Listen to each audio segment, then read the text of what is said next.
Hi, I'm Travis Whittaker, and welcome to Living Recovery. Today I have a special guest. This beautiful young lady is my wife, Nancy. Hi, Thanks for joining me. you're Appreciate it. welcome. So, in my addiction, in my 12 years of addiction, I did a lot of damage in my relationships to my kids and my wife. What comes along with addiction is, that unknown for the family. Unknown where they don't know if you're alive, if you're dead, if you're arrested, if you've overdosed. So there's a lot that comes with it, and we put all that stress on our family. Now, once you get into recovery, we need to get those relationships back. We need to work on the relationships with our loved ones, with ourselves. And I would like to just share part of our story and kind of from my wife's point of view, what it's like being married to an addict, and also a little bit about what the children went through. So, what would you like to just kind of, how would you like to begin? Well, we can just kind of start when you first told me you were addicted to pain medication. I remember you had left work early one day and I was standing in the kitchen and you came in and said, I need to tell you something. And I said, okay, what? And you said, I'm addicted to, I think it was Loratab at the time that you were taking. Yeah. I'm addicted to Loratab. And I said, what do you mean you're addicted? Just stop taking them. Like I didn't understand opiate addiction. I didn't understand that you could be addicted to a drug that a doctor prescribed you. In my mind, addiction was a heroin addict, a homeless person on the street shooting up with a needle or snorting cocaine in a bathroom, I didn't understand that you could be addicted to something a doctor gave you. It just didn't compute in my head. So there was a lot of resistance from me, like not understanding that you just couldn't stop taking these pills. I thought that was ridiculous. And then I remember you saying that you needed to go through detox to get off of them. So I'm all on board. Okay, let's do detox. If that's going to cure you, let's do that, right? Yeah. So I think we did some research and found a detox program that you could go through. I went through that one 5 times, Right. five Yeah. separate times. Yeah. And I think the biggest thing is because we went in, we didn't know about treatment. We didn't know, and I wasn't out using with anybody else. So this was something that was just, I started and became an addict from a sports injury, went to a doctor, had insurance, and they prescribed me medication. And I think I've talked about this before. And I went and talked to the doctor, why do you do this? And this is before they started becoming better educated, we're trained to treat a symptom. So if Yeah. you come to us with an issue, that's why we write you prescriptions. And Well, and your injury wasn't something they could yeah, cure, so no, they treat it. yeah. Yeah. So it was my L4, L5 of my back. And so when I went to the detox, their idea of a cure was you're going to be on Suboxone the rest of your life. You come in, you stay here for 3 days. We'll get you, mellowed out off of the Loratab and the Percocet, and then we're just going to do like an MAT for you and give you, Suboxone, and everything's going to be great. So how did that seem to work out? It didn't. Yeah. I remember you having the pills, and as soon as they were gone, you were going back to an opiate. And when the opiates, so you have to keep taking more and more, and then we're getting stronger prescriptions, and you're abusing those, and then you're starting to do illegal behavior like doctor shopping, and hurting yourself so that you could go to 2 emergency rooms to get more prescription pain medication, which caught up to you. I remember you called me one night after work. You were working like a swing shift, and you said, my back's really hurting me, or maybe it was your knee. I can't remember. But I'm going to go to the emergency room. And I said, don't go. I just had a bad feeling. I said, just come home. It's late. Go to sleep. Still hurts tomorrow. We'll figure it out. And you never came home. And I was panicked. I thought that you were dead somewhere or got in a car wreck or something terrible had happened. And then I got a call about 5 a.m, I think, from a police officer, and you'd been arrested for doctor shopping. and you were in jail. Yeah. And yeah, that And was what kind of led up to that is I thought that I hid my addiction pretty well. I thought I was, pretty sneaky, and I think when you're stuck in addiction, that's what you think. You don't think everyone understands, or you're going to talk your way out of it, because we're really good at manipulating and just getting our way out of situations. And come to find out, when I was in the ER, they had an undercover DEA agent that came in dressed as a doctor and handcuffed me to the bed. And I found out that I had over 9,000 pills in 1 year at the same pharmacy.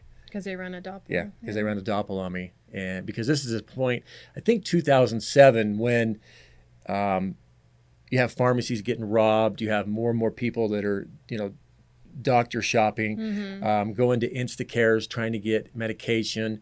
And they started tightening that up a little bit. And yeah. I think that's probably when people became, or that it started ramping up to this opioid crisis that we're in now. Yeah. Is about that time with OxyContin coming on the market. And yeah. Well, I started taking OxyContin 2000, I believe 2006 or right around 6 or 7. I remember going to the doctor and letting him know that the Loratab and the Percocet weren't strong enough. And I remember exactly what he said to me. He said, there's this amazing medication that came out that's for cancer patients that has a long acting, so you don't have to take every 4 hours. It has like a time release. And that's the first time that I was given OxyContin. And I truly believe that's when my addiction just got to where it was out of control. Yeah. Was that before or after the fentanyl patches? Before. Okay. Yeah. So after I got arrested, I remember here I am now in the system. I'd never been in the system before. And I got let out, I believe, on my own recognizance because I didn't have a prior record and had to start doing. Well, they talked to me and then they called my mom, remember, Oh, yeah. at 5 a.m, because they needed character. I'm not sure what it's called, but someone to vouch for you before they'd let you out. And I don't know if my mom even really knew what was going on at that time.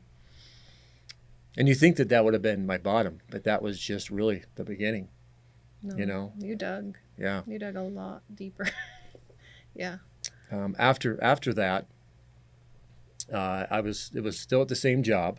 I managed to keep it for a minute, and I was a call center manager, and I went to the ER because I was withdrawing, and I needed to get my fix because I was going to get dope sick, and that's what you tend to do. And I remember leaving for my job at like 11 o'clock at night, and I'm just sick, and I'm angry because when you're detoxing, and then you throw in me getting arrested and the embarrassment and the shame and the guilt, wanting to quit, my body's telling me that I can't. It doesn't know how. It needs this substance because it's so used to it.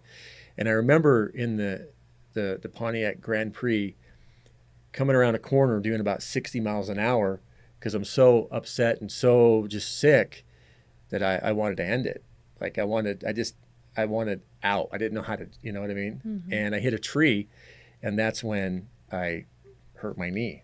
And that's one of the situations you're talking about that I would re-injure and get hurt. And I remember I had one of those knee braces on, and I was home for like 3 weeks, 4 weeks, something like that, and getting medications. And before the last visit to go back to the doctor, I know I'm going to get it taken off, and I know my knee is fine. And I don't think I told you this till years later. Yeah. Maybe when I went to treatment, I don't know. But I remember going to the garage and getting a rubber mallet and taking it to my knee and making it swell and look like it's not healing, So you can get more. because my brain is telling me I need more drugs because I can't live. I don't know Yeah. how to live without them. And that's when it started getting even crazier. I mean, during that time, what were the kids? I mean, how did you keep it together? I mean, what was going on with them? I think I really was keeping it together. So the whole thing with addiction is at that time when I didn't really understand addiction, is I thought that I could control your addiction. I could control you. So that was my whole focus, was somehow getting you off these pills.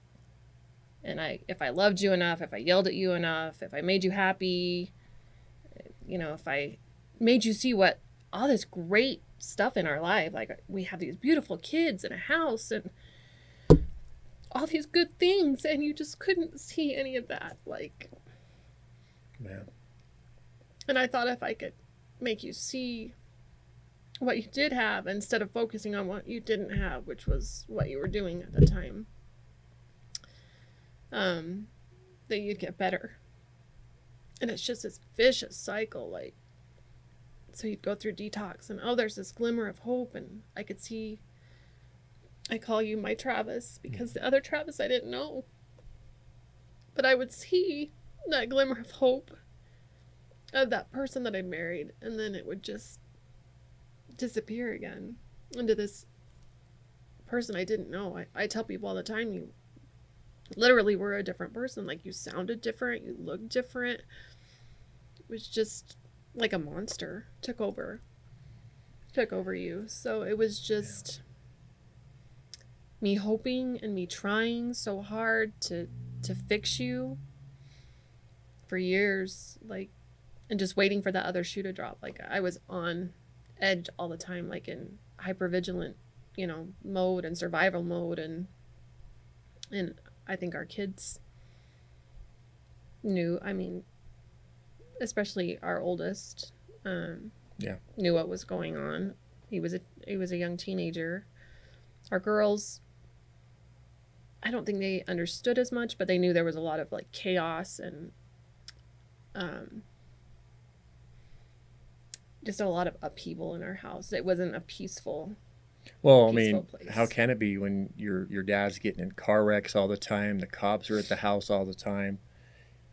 All the neighbors know what's going on. Yeah, our bishop had to come over a few times. And then the kids go to school, and those kids know, and our kids are getting teased because they have a dad that's just a mess and destroying everything. And but the way I try to explain to people that don't understand addiction, it's like it's a Jekyll and Hyde thing. And I'm grateful for people who don't understand it, but it's just, if you could just quit. I remember the kids just saying, quit, like you were saying, just stop doing it. Just stop doing it. It's not something you can just stop doing. You have to have a supportive system in place to really work through the underlying reason of why I was using drugs and alcohol. There was a reason, and it was to mask a lot of childhood trauma that I was going through. So we're going to take a quick break, and we'll be right back. I am a business owner. I am a mother, a doctor. I am a student athlete. A lawyer. I'm a police officer. I'm your neighbor. I needed meth. Opioids. I needed coke. I needed alcohol. I needed opioids. I needed heroin. I needed help. Maple Mountain Recovery is here to help you with your healing and recovery. Call 801-499-9316 or visit us online at maplemountainrecovery.com. Hi, I'm Travis Whittaker with Living Recovery. I want to welcome you back and thank you again to the sponsors Maple Mountain Recovery and Living Recovery Interventions. Maple Mountain Recovery is my current employer, and I just want to thank them because what they do is help people reclaim their lives like I have gotten back. And I think that's a big deal, is to help people get their lives back, get their families back, and find out why they're using drugs and alcohol, and working through that underlying reason, and work through the trauma, whether you got childhood trauma or whatever mental health situation you got going on. So again, thank you very much for both the sponsors. So getting back to talking about our story, it's the kids, they're pretty resilient of what they get through. They go through a lot, and I get to, working for the great program I do and what I do for a living, I get to talk to people and share my life experiences. So whether I get somebody that calls me, a mother that calls me that's going through kind of the same situation that you went through, I'll explain kind of what we did, or I'll get a father that will call me and say, that they just feel like they're destroying everybody's lives. It's nice for me to be able to relate to them on what the way to go about this is. Now, with our kids, I think when the first year of, and I like to say our recovery because it's a family disease and these guys were part of my journey of addiction. So my family's part of my journey of recovery. The first year of our recovery journey, I couldn't find a job.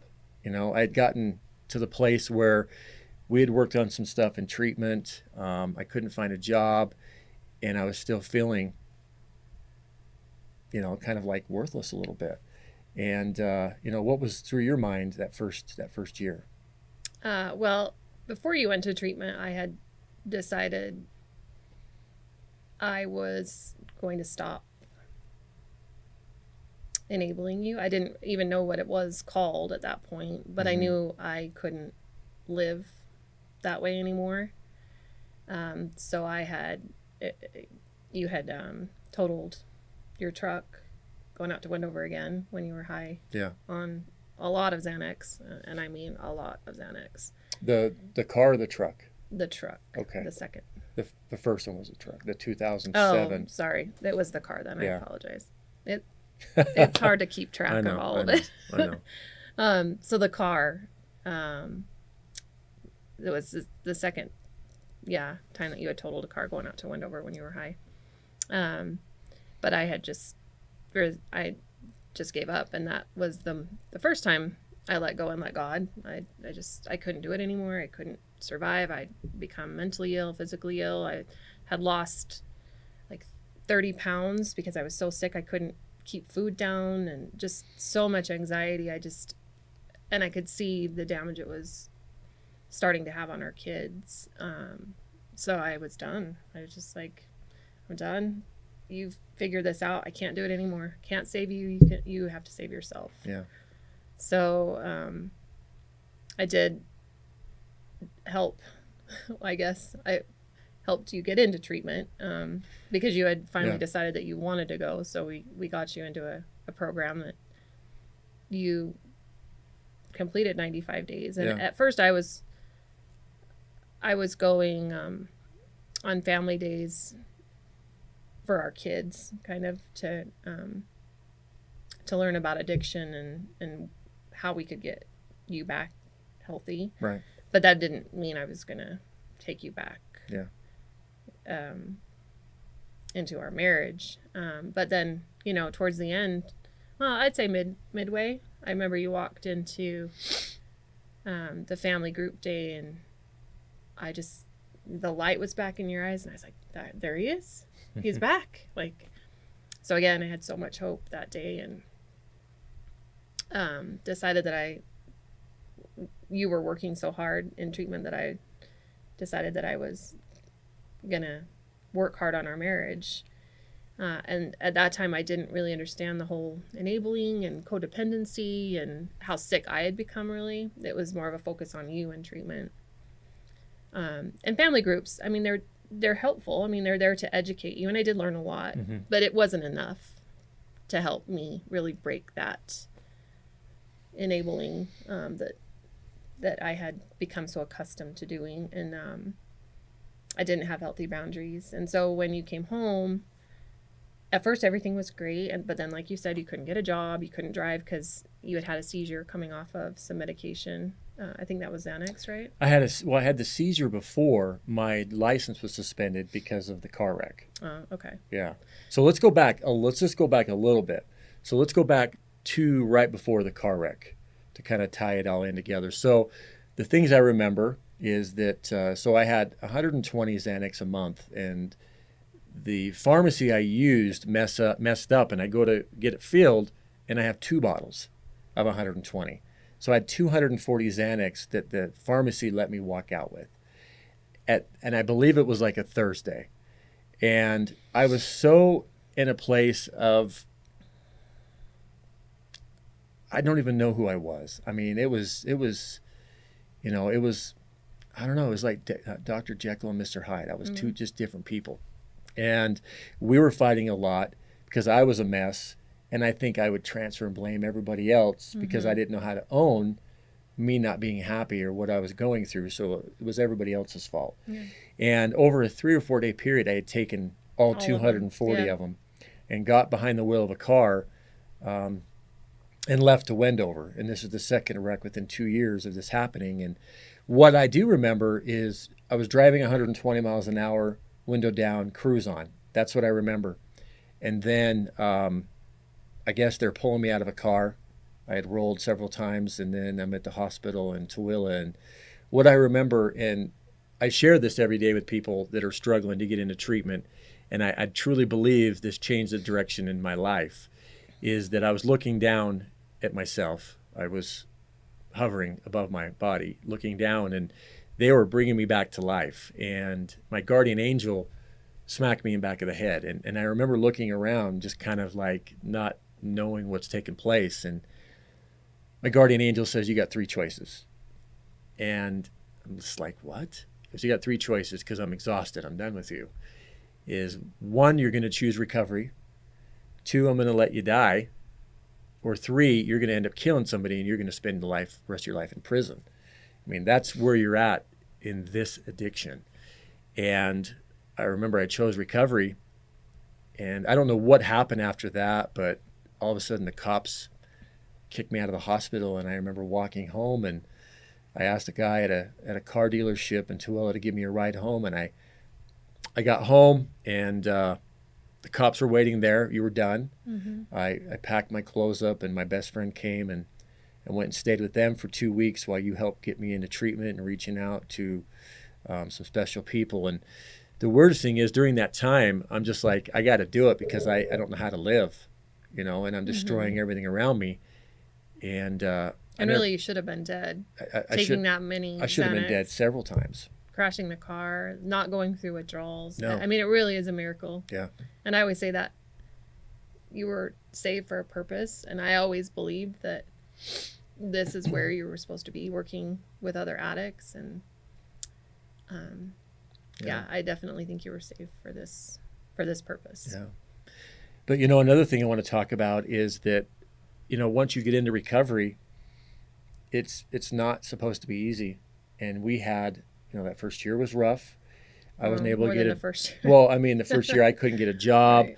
And then, I'm going back to the old behaviors. I'm starting to gamble. I'm going to Wendover again. I'm not being honest because I'm feeling, okay, I got sober. I've had all this stuff happen.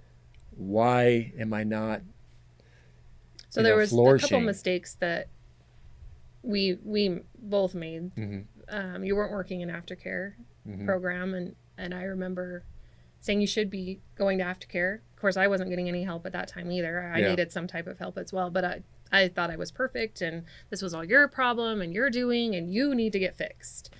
But you weren't doing an aftercare. I wasn't seeing anyone for my issues, and I remember you thought you had it all figured out too. Oh, I'll go play basketball.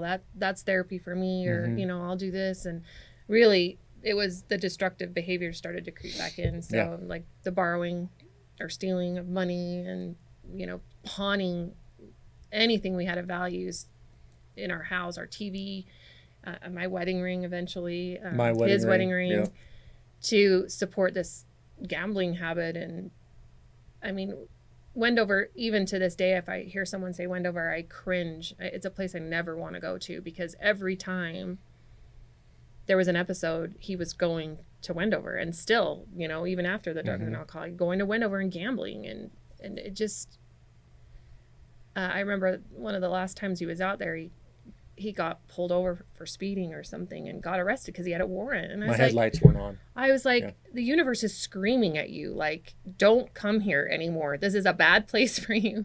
But you kept going back, and it was maddening. And so then I'm falling back into this same cycle of like, that's crazy. What's he going to do next? When's the other shoe going to drop? Like, and I'm borrowing money from my mom left and right. And well, it's one of those things where I get sober, and I have taken from everybody for so many years. And now and this is the thing, that sometimes people have the great jobs right off the bat or go back to a great job. I was starting from scratch. Yeah. Nobody would hire me. I was turned down for 20 jobs because I had a record. And I was just like, I was starting to fall apart, and I didn't have a good aftercare plan. And so that's where the gambling came in, and it was trying to fill that void of just feeling good about myself because I wasn't providing once again for my family. Yeah. And I didn't know what to do. Well, and you know? what are you going to fill that hole with? Yeah.